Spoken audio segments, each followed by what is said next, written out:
तर त्याच भिसे कुटुंबियांनी राज्य महिला आयोगाच्या अध्यक्षा रुपाली चाकणकर यांना एक पत्र लिहिलंय। डॉक्टर घैसास यांच्यामुळेच गर्भवती महिलेचा जीव गेल्याचा कुटुंबियांचा आरोप आहे। घैसास यांच्यावरती सदोष मनुष्यवधाचा गुन्हा दाखल करण्याची मागणी या पत्रातून नातेवाईकांनी केली आहे। मंगेशकर रुग्णालयानं अंतर्गत समितीचा चौकशी अहवाल जाणून बुजून माध्यमांसमोर आणत आमची आणि मृत महिलेची बदनामी केल्याचा देखील आरोप या पत्रातनं करण्यात आलाय। यासोबतच रुग्णालयानं खासगी बाब अहवालातून जगजाहीर करत आमची बदनामी केल्याप्रकरणी रुग्णालयावरती कारवाई करण्याची देखील मागणी केली आहे। कुटुंबियांच्या भेटीत रुपाली चाकणकर यांनी हे पत्र स्वीकारलं। या पत्रामध्ये नेमकं काय नमूद करण्यात आलंय? प्रति रुपालीताई चाकणकर, अध्यक्ष राज्य महिला आयोग महाराष्ट्र राज्य। विषय: आमच्या तनिषाची चुकीची माहिती जाहीर केल्याबद्दल कारवाई करावी रुपालीताई। डॉक्टर घैसासच्या माध्यमातून आमच्या बहिणीचे गेलेले प्राण याबाबत तुम्ही सर्व जाणताच, परंतु त्यानंतर अंतर्गत समितीचा अहवाल जगजाहीर करून दीनानाथ मंगेशकर रुग्णालयाच्या कमिटी मेंबर्स आणि त्या 4 सदस्यांनी आमची आणि बहिणीची केलेली बदनामी मानसिक छळ करणारी आहे। सोशल मीडियाच्या माध्यमातून प्रसारित केलेला हा रिपोर्ट सर्वदूर पोहोचला असून ती आमची खासगी बाब आहे।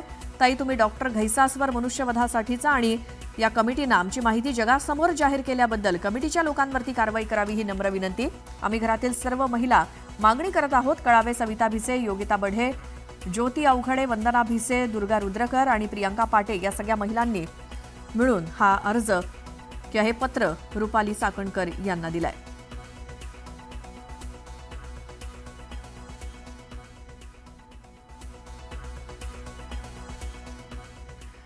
तर पुण्यातील दीनानाथ मंगेशकर रुग्णालयामध्ये भाजप आमदाराच्या सहाय्यकाच्या पत्नी तनिषा भिसेंचा मृत्यू झाल्यानंतर भाजप महिला आघाडीकडनं रुग्णालयावरती आंदोलन करण्यात आलं आणि डॉक्टर सुश्रुत घैसास यांच्या वडिलांच्या क्लिनिकवरती सुद्धा तोडफोड झाली।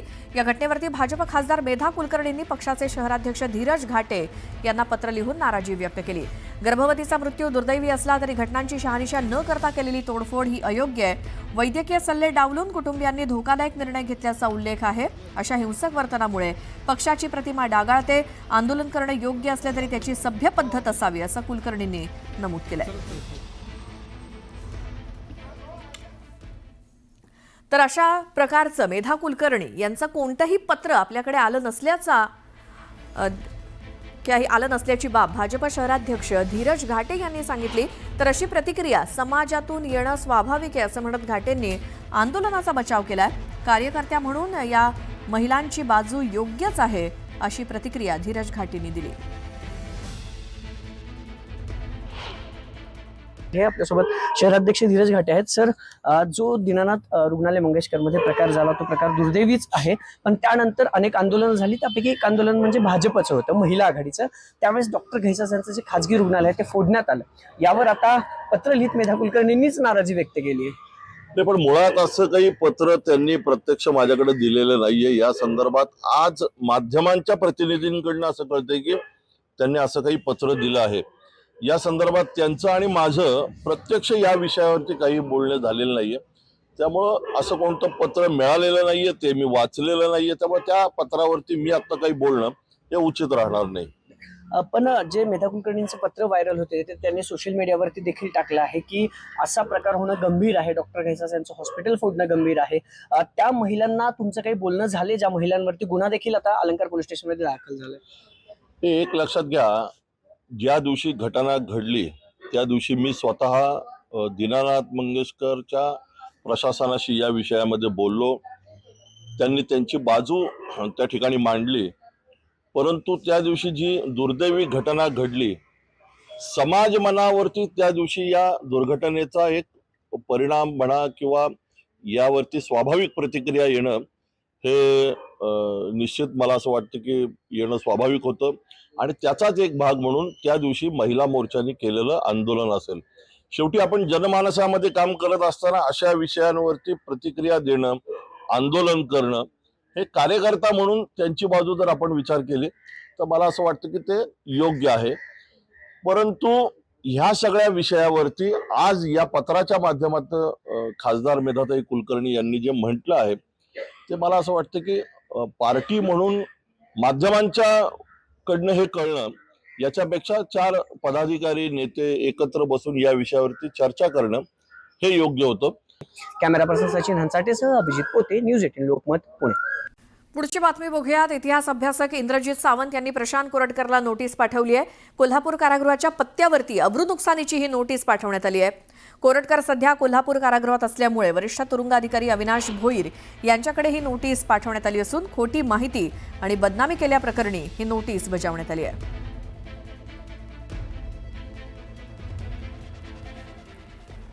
नाशिकच्या काळाराम मंदिराच्या अध्यक्षांना उच्च न्यायालयानं हटवलंय. जिल्हा अतिरिक्त न्यायाधीश मनिल कुमार लोकवणी हे काळाराम मंदिर संस्थानचे अध्यक्ष होते आणि मंदिरातील दैनंदिन पूजा आणि प्रसादासाठी येणारा खर्च देण्यास अध्यक्षांनी नकार दिला होता.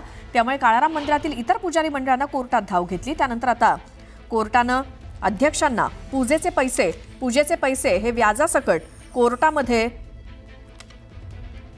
जमा करण्याचे आदेश दिलेत. रामनवमीच्या पूर्वसंध्येला हा आदेश आल्यामुळे नाशिकमध्ये खळबळ माजली आहे.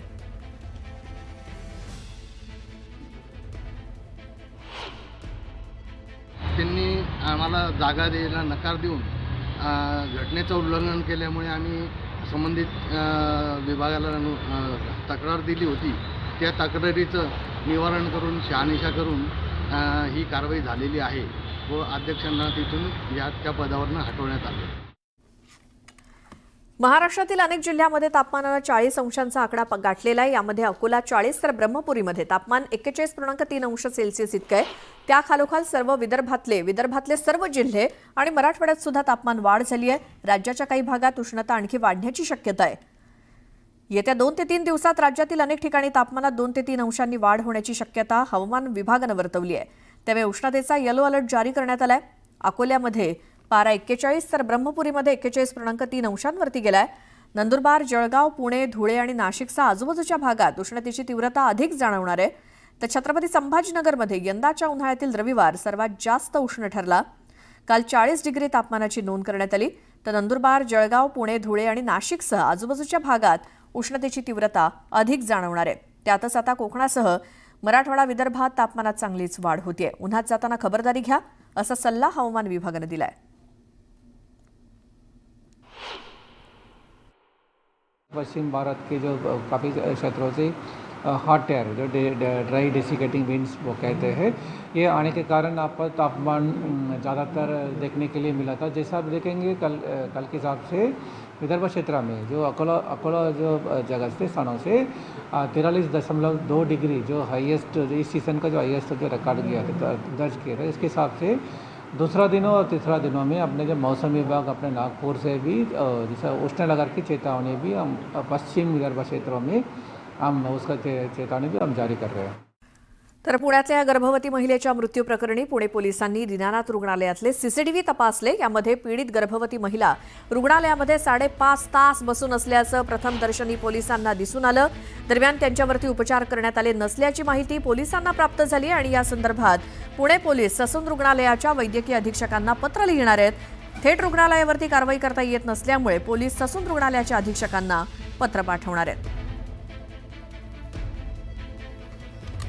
तर त्याच भिसे कुटुंबियांनी राज्य महिला आयोगाच्या अध्यक्षा रुपाली चाकणकर यांना एक पत्र लिहिलंय. डॉक्टर घैसास यांच्यामुळेच गर्भवती महिलेचा जीव गेल्याचा कुटुंबियांचा आरोप आहे.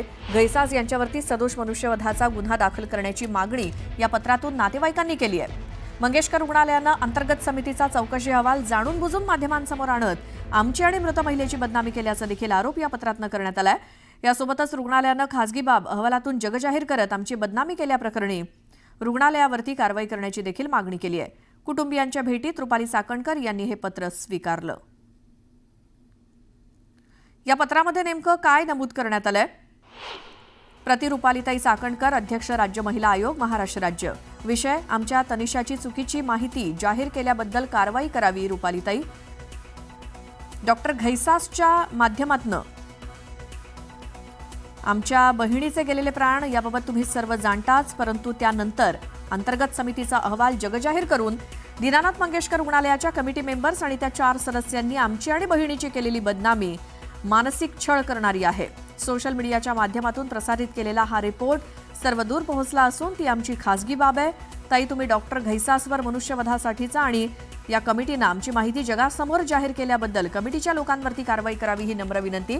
आम्ही घरातील सर्व महिला मागणी करत आहोत. कळावे सविता भिसे, योगिता बढे, ज्योती अवघडे, वंदना भिसे, दुर्गा रुद्रकर आणि प्रियंका पाटे या सगळ्या महिलांनी मिळून हा अर्ज किंवा हे पत्र रुपाली चाकणकर यांना दिलंय.